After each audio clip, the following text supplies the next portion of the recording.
Hello student, आज हम पढ़ने जा रहे हैं आपके 10वीं क्लास की भूगोल का थर्ड चैप्टर। मैंने इससे पहले फर्स्ट चैप्टर और सेकंड चैप्टर के बारे में बताया था और आप आज पढ़ने जा रहे हैं जल संसाधन। आपका फर्स्ट चैप्टर था आपका भारत में संसाधन, उसके उपयोग। सेकंड था आपका भूमि संसाधन। आपका थर्ड है जल संसाधन। चलिए हम जल संसाधन के बारे में पढ़ने चलते हैं। हम जैसे आप सभी को पता है कि पृथ्वी पर क्या है कि पृथ्वी के अगर ऊपर की सतह को 4 भाग में बांटा जाए, इसमें से हम ये कहते हैं कि 3 भाग मेरा क्या है, जल है, और 1 भाग स्थल है जिस पर हम लोग रहते हैं। लेकिन जल इतना मात्रा होने के बाद भी उसका अधिकांश भाग क्या है, आपका लवणीय, यानी उसमें नमक वाला पानी है जो आम यूज़ के लिए नहीं है। हम ये भी जानते हैं कि जीवन की उत्पत्ति किससे हुई थी, जल से हुई थी, और उसके बाद स्थल पर। और ये भी जानना हमें ज़रूरी है कि जल का अर्थ ही क्या होता है, जीवन। जैसे हम कहते हैं ना, जल ही जीवन है। जैसे पेड़ पौधा, फसल, जीव जंतु का अस्तित्व क्या है, जल पर ही निर्भर। जल ना हो तो जीवन इन सब का समाप्त हो जाएगा। तथा विविध मैंने अलग अलग घरेलू कामों में भी जल का उपयोग करते हैं, जैसे खाना पकाने में, पीने में, कपड़ा धोने में वगैरह वगैरह पर जल का काम हम लोग करते हैं। और भी काम जैसे कल कारखानों में, जैसे ये देख रहे हैं, कल कारखानों में क्या करते हैं हम लोग, जल का उपयोग करते हैं। इसके अलावा औद्योगिक नगर, जहाँ पर बड़े बड़े फैक्ट्री होते हैं वहाँ पर भी करते हैं। और जहाँ मानव बस्ती या बस्ती है, जहाँ पर लोग रहते हैं, वहाँ पर भी क्या करते हैं हम लोग, जल का उपयोग करते हैं। जैसे हम लोग क्या है, जल से विद्युत भी उत्पन्न करते हैं, यानी जल से हम बिजली भी प्राप्त करते हैं। जैसे क्या करते हैं हम लोग, बांध बनाकर, बांध के ऊपर क्या करते हैं हम लोग, उस पर डायनेमो लगाकर, और उससे क्या है, बिजली प्राप्त करते हैं। और जैसे जल तो झील, सागर और महासागर में भी जल पाया जाता है।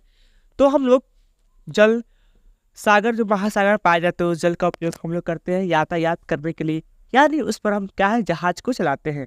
यानी जहाज से एक देश से दूसरे में क्या है, हम लोग ट्रेवलिंग करते हैं और आते जाते हैं, और क्या है, व्यापार भी उससे करते हैं, यानी उस पर हम लोग यातायात भी करते हैं।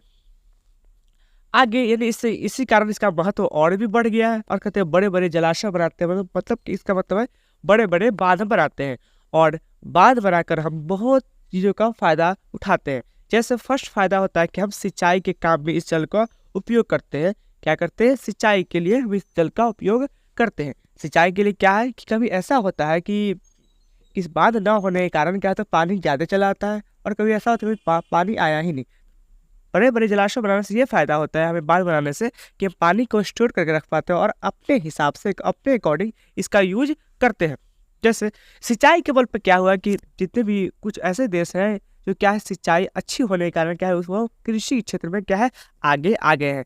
जैसे हमारा भारत क्या है, कृषि क्षेत्र में सबसे कृषि प्रधान देश कहा जाता है भारत को। यहाँ पर क्या है कि अच्छे खासे क्या है, यहाँ पर जल और सिंचाई का साधन हमें प्राप्त होता है। और ये भी जानते हैं जल क्या है, एक नवीकरणीय संसाधन। हमें बताया था ना आपको पहले, नवीकरणीय संसाधन है। लेकिन ये क्या है, कुछ ऐसे देश है जहाँ ये क्या है, इसके प्यासे हैं। जैसे अरब की जैसे कंट्री, जहाँ पर रेगिस्तानी इलाका होता है, वहाँ पर क्या है, जल हमें आसानी से प्राप्त नहीं होते हैं। और ये भी जानते हैं जल के तो अनेक फायदे हैं। लेकिन क्या होता है, अगर जल कभी ज़्यादा आगे नदियों और तालाबों से, नदी से अगर आगे जल, तो क्या होता है, बाढ़ जैसी समस्या उत्पन्न हो जाती है। और ये बाढ़ आ जाती है तो क्या होता है, हमारे बहुत ही जान माल की क्षति होती है, ये हम सब जानते हैं। और ये भी कह सकते हैं जल एक तरफ हमें फायदा पहुंचाता है, तो एक तरफ क्या है, बहुत ही प्रलय जैसा तांडव मचाते हैं।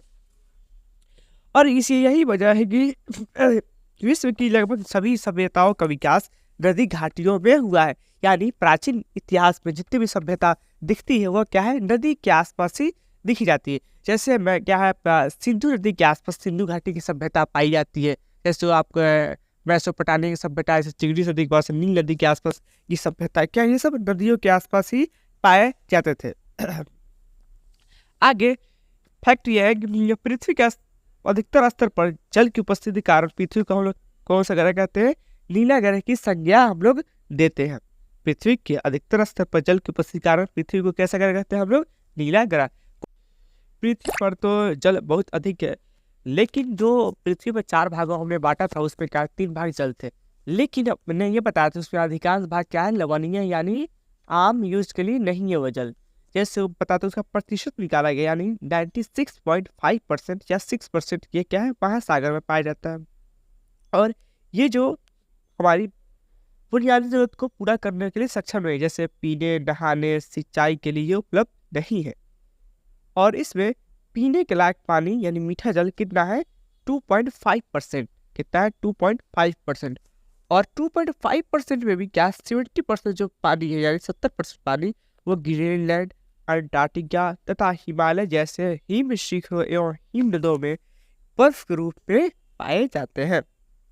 और बाकी जो 30% है क्या नदी, तालाबों और भूमिगत जल में विद्यमान है, और जिसके कुछ भाग हम उपयोग कर सकते हैं। जैसे देखिए ये बर्फ क्या है, बड़े बड़े पहाड़ हैं, और क्या है ये हिम नदी यानी बर्फ के रूप में पहाड़ बन के वहाँ पर स्टोर है। मृदु जल अंटार्कटिका जैसे इलाकों में, ग्रीनलैंड जैसे इलाकों में, हिमालय जैसे इलाकों में भी क्या है ये बर्फ के रूप में क्या है ये सिंचित है, वहाँ पर उपलब्ध है। आगे कहते हैं जल विविध रूपों में पाए जाते हैं, यानी जल जो पाए जाते हैं वो अनेक रूप में पाए जाते हैं।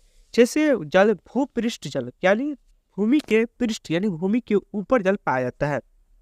जैसे पृथ्वी पर भूपृष्ठ का मूल स्रोत क्या है मेरा, हम जानते हैं कि पृथ्वी यानी भूमि पर जो जल पाया जाता है वो कैसे प्राप्त होता है, हमें ज्यादातर क्या है वर्षा होने के कारण क्या है प्राप्त होता है।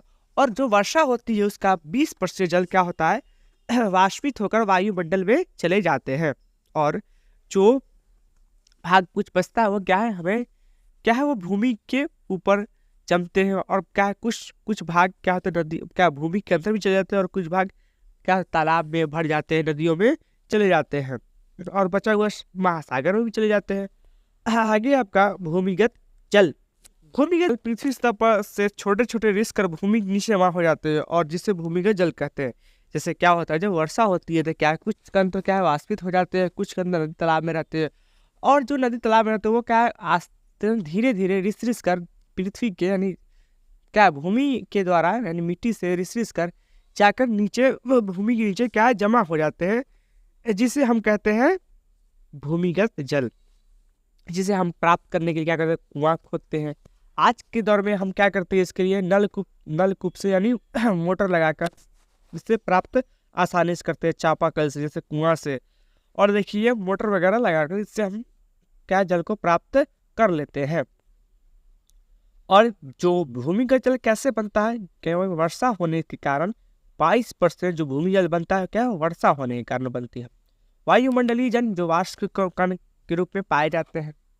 आपने पढ़ा था वायुमंडल में क्या है आपका 78% क्या नाइट्रोजन गैस है, आपका 21% क्या ऑक्सीजन है, और 1% में ये क्या है कार्बन डाइऑक्साइड गैस जल के कण हैं, और क्या है और भी जैसे धूलकण है, ये सब पाए जाते हैं। महासागरीय जल जानते हैं, महासागरीय बड़े बड़े समुद्र में जो जल पाए उसको महासागरीय जल बोलते हैं। फिफ्थ आपका ग्लेशियर देखेंगे क्या बर्फ के रूप में जो जल पाए जाते हैं उसको बोलते हैं ग्लेशियर। ठीक है, आगे इसमें एक फैक्ट देखिए, पृथ्वी पर जो अधिकांश जल जो पाया जाता है वो क्या है दक्षिणी गोलार्ध में है। क्या पाया दक्षिणी गोलार्ध में पाया जाता है, इसलिए को जल गोलार्ध बोलते हैं। और जो तथा उत्तरी गोलार्ध को स्थल गोलार्ध बोलते हैं, जहाँ पर जमीन ज़्यादा पाया जाता है, और जहाँ पर जमीन ज़्यादा पाए उसको स्थल गोलार्ध, जहाँ पर जल पाए जाए उसको जल गोलार्ध बोलते हैं। ब्रह्मपुत्र और गंगा विश्व की 10 बड़ी नदियों में से यानी विश्व में जितनी भी नदी उसमें से में इंडिया की 2 नदियाँ आती हैं जिसमें ब्रह्मपुत्र और गंगा। ब्रह्मपुत्र आपका कितने है 8वें स्थान पर, और 10वें स्थान पर हमारी गंगा नदी को मान्यता मिली है। जल संसाधन के उपयोग के बारे में अब हम जानते हैं। जैसे जल का उपयोग बहुत ही लंबी इसकी सूची है, यानी पीने के पानी में, खाने पीने वगैरह में, घरेलू कार्य करने में, सिंचाई करने में, उद्योग में, जल स्वास्थ्य में, स्वच्छता, मल मूत्र विसर्जन आदि कार्यों में करते हैं। जल से विद्युत निर्माण करते हैं, और परमाणु संयंत्र में करते हैं, यानी परमाणु संयंत्र उसको ठंडा करने में, उसमें वाष्प बनाने में जल का उपयोग करते हैं। मत्स्य पालन करने जल से कृषि करते हैं। वानिकी जैसे पेड़ पौधे वगैरह लगाते हैं। जल यानी जल ना हो तो ये कार्य करना क्या है कल्पना भी नहीं किया जा सकती इन कार्यों को करना। जैसे पीने का पानी के लिए उपयोग करते हैं। और सेकेंड आपका देखिए यहाँ पर क्या सिंचाई के लिए हम इसका उपयोग करते हैं। आगे आपका क्या है आपका देखिए यहाँ पर क्या पब्लिक सेक्टर वगैरह में जल का उपयोग हम लोग जैसे हॉस्पिटल हो सकते हैं, बड़े बड़े होटल हो सकते हैं। आगे क्या है आपका ये क्या है परमाणु क्षेत्र में क्या है भाप बनाने में, और क्या है इसको ठंडा करने में भी किया जाता है इस मशीन को। आगे क्या है ये मछली पालन के लिए क्या है इसका उपयोग हम लोग करते हैं। आगे देखिए यहाँ पर इसका उपयोग आप आगे देखिए कि प्राणियों में 65% तथा पौधों में 65 से 99% जल का अंश विद्यमान रहता है। यानी प्राणी जो होते हैं, जीव जंतु, उसमें क्या है 65% क्या आपका एनिमल्स में क्या है आपके जल पाए जाते हैं, और वही आपका पेड़ पौधे में आपका क्या है 65 से लेकर 99 तक। कुछ पौधे ऐसे हैं जिसमें ज़्यादातर क्या है पानी ही पाए जाते हैं, जल ही पाए जाते हैं, और कुछ ही भाग उसमें कठोर होते हैं। आगे कहते हैं जल प्रदूषण होने के बचाव और कारण, यानी कैसे कैसे होते हैं और क्या क्या करके हम उसे बचा सकते हैं।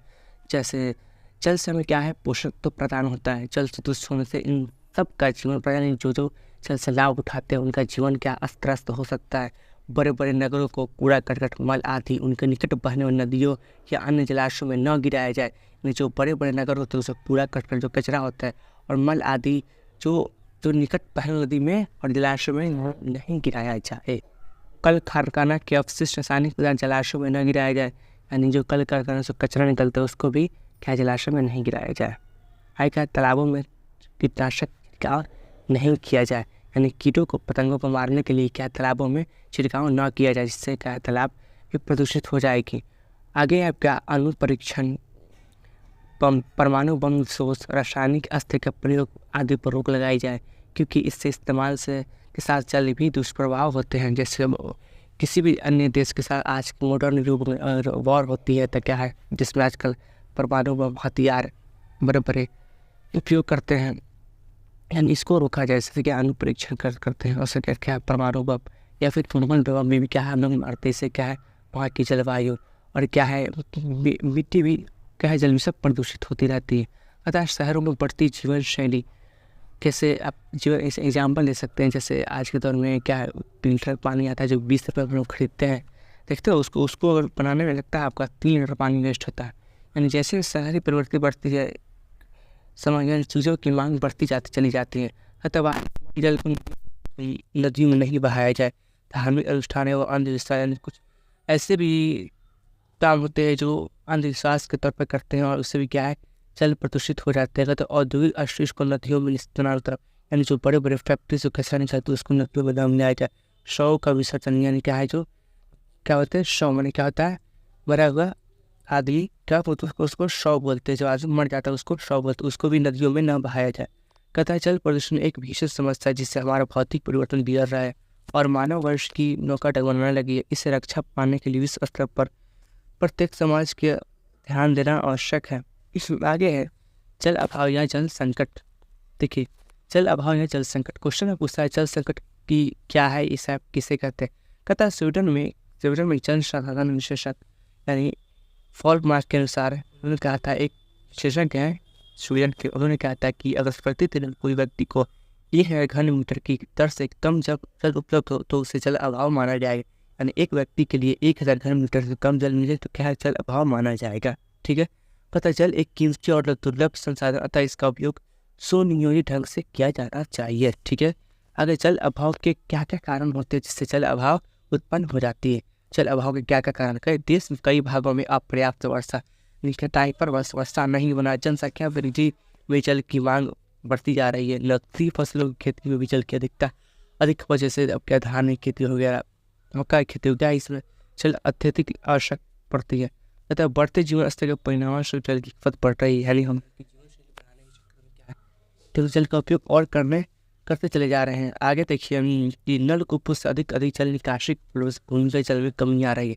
जैसे भूमि जल स्तर क्या है, अगर ज़्यादा मोटर से क्या है मोटर पंप उपयोग करने से क्या होता है, इस जमीन के अंदर का पानी क्या है भूजल पानी वो लेवल नीचे चला जा रहा है और वो भी पानी समाप्त हो रहा है।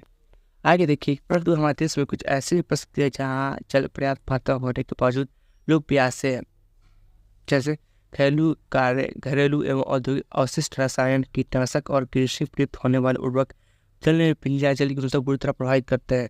यानी कहना ये चाह रहा है कि जब हम कृषि करते हैं उसमें क्या उर्वरक खाद वगैरह उर्वरक जो रासायनिक उर्वरक होता है उसको डालने से क्या होता है, उसमें जब उर्वरक डालने के बाद क्या हम लोग सिंचाई भी करते हैं, जब सिंचाई करते हैं क्या उर्वरक वो पानी में मिल जाता है और मिलने के पश्चात क्या होता है तो चाहते अगर वो पानी खेत तक रह गया तो ठीक है, और चाहते पानी में या वर्षा हो गई तो क्या होता है एक खेत से दूसरे खेत से यानी नदियों तालाबों में चले जाते हैं, जिससे क्या होता है वो वहाँ की चीज़ जंतुओं को बहुत ही नुकसान पहुँचता है।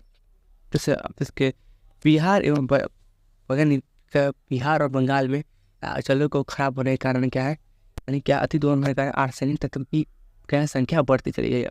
और राजस्थान महाराष्ट्र में जो फ्लोराइड तत्व की संख्या बढ़ गई। क्वेश्चन पूछता है कि बिहार में अति जल दोहन होने का कारण क्या है आर्सेनिक तत्व की बढ़ोतरी। आए गए बहुउद्देश्य परियोजना। तो क्वेश्चन पूछे बहुउद्देश्य परियोजना से क्या समझते हैं, यानी ऐसी परियोजना जो एक से ज़्यादा उद्देश्यों को पूरा करती है उसे बहुउद्देश्य परियोजना कहते हैं। देखिए जैसे बाढ़ नियंत्रण का क्या है, बाढ़ को नियंत्रित किया जा सकता है यानी बड़े बड़े बांध बनाकर। आगे देखिए मछली पालन, इससे मछली पालन किया जा सकता है। आपका थर्ड क्या है, सिंचाई के लिए जल का उपयोग करेंगे हम लोग। आगे है क्या है, बिजली उत्पादन के बारे में बताता है कैसे करना है, बिजली उत्पादन भी करते हैं इससे। आपका आगे है मिट्टी संरक्षण, जैसे देख रहे हैं एक तरफ क्या है रेगिस्तानी इलाका है, एक तरफ क्या है इधर ये क्या है हरे भरे, इससे बांध बनाने से क्या होता है इसको इस रेगिस्तानी इलाकों को हम रोक पाते हैं। आगे क्या है मृदा अपरदन, मिट्टी वही पे मिट्टी कटाव को यहाँ पर रोका जा सकता है। आगे तक है पेय और सिंचाई के लिए जल आपूर्ति हो जाए, पीने का पानी और सिंचाई करने के लिए भी ये बहुउद्देश्य परियोजना काम आती है।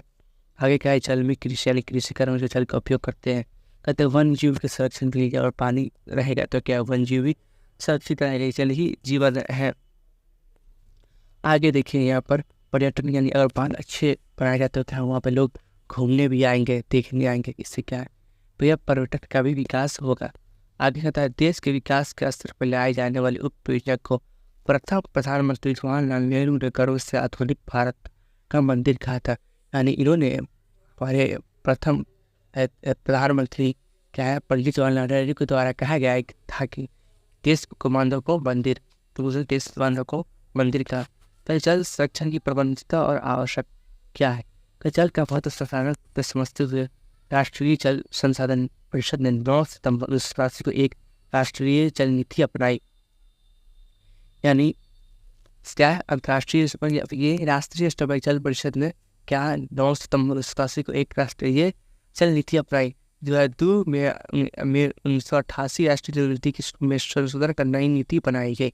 यानी 2002 में 1987 जो संशोधन क्या नीति बनी तो विस्तार किया गया 2002 में, और कुछ बिंदुओं पर ध्यान दिया जाए जैसे जल की उपलब्धता को बनाए रखेंगे, यानी जल को अत्यधिक मात्रा में उपयोग न करेंगे। कहते जल को प्रदूषित होने वाले से बचाना होगा, यानी जल जो अब मौजूद है उससे हम प्रदूषित नहीं होने देंगे। और जो जल हो चुके हैं थर्ड में उसका क्या है उसको साफ करके या फिल्टर करके फिर उसका उपयोग करेंगे। जैसे भारत के पूर्व राष्ट्रपति अब्दुल कलाम आज़ाद जल मिशन के संदर्भ में इस बात को रेखांकित किया कि भौम जल की पुनः आपूर्ति द्वारा खेत, नगरों और उद्योग की जल आपूर्ति की जा सकती है। यानी हम अगर भौम जल स्तर सुधार करते हैं तो क्या है इन सब क्षेत्रों में क्या है हमें फ़ायदा पहुँचेगा। आगे क्या तकनीकों का उपयोग, टेक्नोलॉजी का उपयोग करके हम जल को बचा सकते हैं, जैसे क्या है लिफ्ट सिंचाई, इससे क्या है जल की बर्बादी नहीं होगी। आगे आपका क्या है ड्रिप सिंचाई, यानी क्या है ड्रिप बूंद बूंद सिंचाई, ठीक है। आगे उसके बाद आप क्या है देखिए आपका क्या है फुहारों से सिंचाई। देखिए ये क्या है फुहारों से सिंचाई किया जा रहा है, ठीक है। इससे क्या है सभी को एक समान मात्रा में चाहिए जाता है। ऐसे क्या होता है कि खेत में कहीं पानी ज़्यादा हो गया कहीं कम हो गया, ठीक है। इससे क्या होता है फुहारा से हर एक जगह पर क्या है पानी समान मात्रा में जाती है। अगर सीढ़ीदार खेती, जैसे क्या है ये सीढ़ीदार खेती, अगर ऊपर पानी डालते थे क्या ऊपर पानी बढ़ गया तो नीचे आएगा, यानी इससे भी क्या होगा सीढ़ीदार खेती से पानी की हमारी बचत होगी। जल के अधिक सार्थक उपयोग किए जा सकते हैं और भी अनेक तरीके से जल का उपयोग किया जा सकता है। आगे वर्षा जल संग्रहण एवं उसका पुनर्चक्रण कैसे करेंगे, यानी वर्षा जल को जमा करना और उसका उपयोग कैसे करेंगे। कहता है हमारे लिए जल एक बड़ी मात्रा में उपलब्ध है और जल द्वारा ही पूरी होती है, यानी जल क्या है हमारे लिए बहुत महत्वपूर्ण है और इसकी एक बड़ी मात्रा क्या है वर्षा जल द्वारा पूरी होती है। खासकर हमारे देश की कृषि वर्षा जल पर आधारित होती है, यानी यहाँ पर क्या धान अगर तभी होगी जब यहाँ पर वर्षा यानी कि लगभग 100 सेंटीमीटर से ऊपर होती है। यहाँ पर जो मानसूनी इलाके हैं वहाँ पर क्या है वर्षा यानी क्या है यहाँ पर वर्षा पर ही डिपेंड होती है वहाँ की खेती। कहता है पश्चिम भारत खासकर राजस्थान में पेयजल वर्षा जल का संरक्षण छत पर किया जाता है, यानी पश्चिम भारत में क्या है खासकर राजस्थान जैसे इलाकों में क्या है वर्षा संग्रह में क्या है वर्षा जल को छत पर जमा किया जाता है। पश्चिम बंगाल में पाट मैदानी में सिंचाई के लिए पाट जलवाहिका बनाने का चलन था। अभी क्या है एक धारा बनाया गया सिंचाई के पाट जल का। अगर शुष्क एवं अर्ध शुष्क में वर्षा जल को एकत्रित करने के लिए गड्ढों का निर्माण किया जाता है। इसमें यानी जहाँ पे सूखी मौसम होती है, ड्राई मौसम, वहाँ पर क्या है, हम लोग गड्ढों का निर्माण करके वहाँ पर क्या है मिट्टी यानी कि जल को सिंचित करते हैं और वो जमा करते हैं और उससे क्या है कृषि करते हैं। इसे राजस्थान के जैसलमेर में खादी तथा अन्य क्षेत्र में चोहर के नाम से पुकारा जाता है। राजस्थान में इसे जैसलमेर करते हैं गड्ढा खोदने की पद्धति को, और अन्य जगह इसको चोहर नाम से पुकारते हैं। राजस्थान में वीरानो फलोदी और बाड़मेर जैसे शुष्क क्षेत्रों में पेयजल का संचय भूमिगत टैंक में होता है, यानी भूमि के अंदर टैंक बनाकर उसमें क्या है जल को संरक्षित करते हैं। और कैसे करते हैं, इसके लिए इस टेक्नोलॉजी को बोलते हैं टाका। भूमि के अंदर टैंक बनाना इसको टाका बोलते हैं। इसे करने के लिए क्या है, यह प्रायः आंगन में बनाया जाता है। आप क्या करते हैं, जो वर्षा होने के पश्चात जो हम कहते हैं ना कि छत से जो पानी गिरता है उसको एक पाइप के द्वारा इस टंकी से जो जोड़ दिया जाता है और क्या पानी को वहाँ जमा कर लिया जाता है। तथा इस कार्य को करने में राजस्थान की NGO तरुण भारत संघ पिछले कई वर्षों से अपना काम कर रही है, ठीक है ना, कि ये क्या है सफल हो जाए। आगे क्या है कि मेघालय में इस चिरापुंजी और मार्शिला में विश्व की सबसे सर्वाधिक वर्षा होती है। यानी कि मेघालय में कैसी विश्व की सबसे अधिक वर्षा होती है। क्वेश्चन पूछता है कि विश्व में सबसे अधिक वर्षा कहाँ होती है। ऑप्शन मेघालय देगा, नहीं तो चिरापुंजी या फिर मानसीराम। क्वेश्चन आपको ज़्यादातर आंसर में मानसीराम देता है, आप इसको मानसून में याद रखेंगे। जहाँ पेयजल संकट का निर्माण लगभग 25% छत जल संग्रहण से हो जाता है। कर्नाटक में कैमूर जिले में स्थित गंगथर गांव में छत जल संग्रहण की व्यवस्था 200 घरों में है, जो तब संरक्षण दिशा पे एक मिसाल है। यानी कर्नाटक में क्या है, छत जल का संरक्षण क्या है 200 घरों में चल रहा है इसका काम। वर्तमान समय महाराष्ट्र, मध्य प्रदेश, राजस्थान एवं गुजरात कई राज्य वर्षा जल संरक्षण का पुनर्चक्रण का काम कर रहे हैं। वर्षा जल को कैसे उपयोग करें। आगे लास्ट आपका जल विवाद। जल एक व्यापक उपयोग वाला संसाधन है और सभी के लिए अभी आवश्यक है। अतः अपनी अपनी आवश्यकताओं की पूर्ति हेतु अधिकाधिक जल प्राप्त करना अर्थात जल की बंटवारा ही विवाद का मुख्य कारण है। भारत में कर्नाटक और तमिलनाडु के बीच कावेरी नदी के जल बंटवारे का विवाद काफ़ी पुराना है। यानी ऐसा होता है कि कभी कभी ऐसा होता है कोई नदी देश या किसी राज्य से होकर गुजरती है।